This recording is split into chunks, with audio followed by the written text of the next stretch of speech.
And this is the Righton, Miss Jane Righton. She was born August 1795, and she died April 27th, Mm. 1869. Major Righton was born March 1792, and he died February the 6th, 1871. So we're always saying how Olivewood was established around 1875, and so Mr. Righton proves that they were burying here uh, many years before it was incorporated. The cemetery was incorporated, and actually Miss Righton as well, Miss Jane as well. She was buried here in 1869, so that lets us know that this cemetery was already being used before it was incorporated. And that's one of the questions I get whenever I say that Olivewood is Houston's first incorporated African American cemetery. Yeah, yeah. And people say, why the incorporation? And it's because that's when it was officially established, put on paper. But Exactly. from that time period, there were probably lots of burial spaces that weren't official or recognized by the city. Exactly. And then once post-emancipation came, they were able to claim rights to grounds where ancestors had already been buried before. Exactly. And so the base here was under the ground. This was turned over and in the dirt. And this was the only part that was kind of, well, it was even kind of laying over too. You could only see a little bit of it.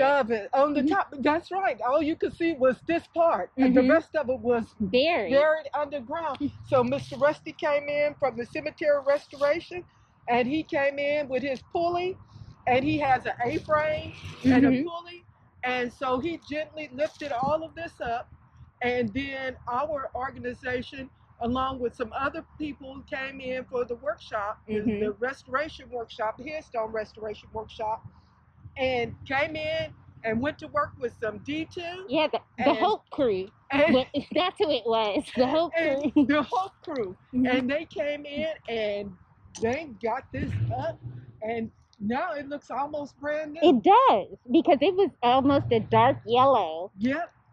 And then there's the pieces, and they stabilized the bottom part of it, so the base part of it. Yeah, we had to dig down, almost 2 feet? Yeah, you know? It was quite a bit of it down in there.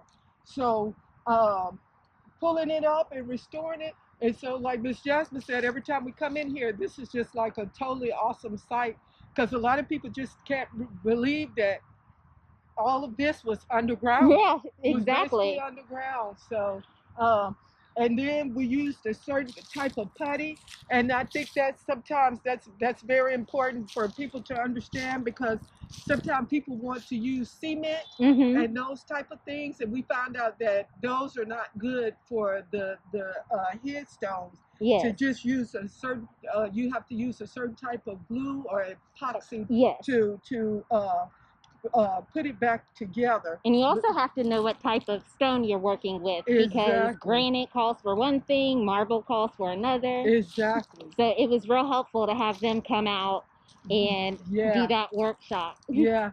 And we're looking for more funding, because he said that there are several other ones that he could definitely do and take care of and help us get him lighted back again.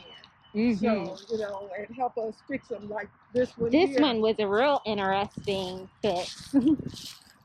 Another one where part of it was buried. Yep.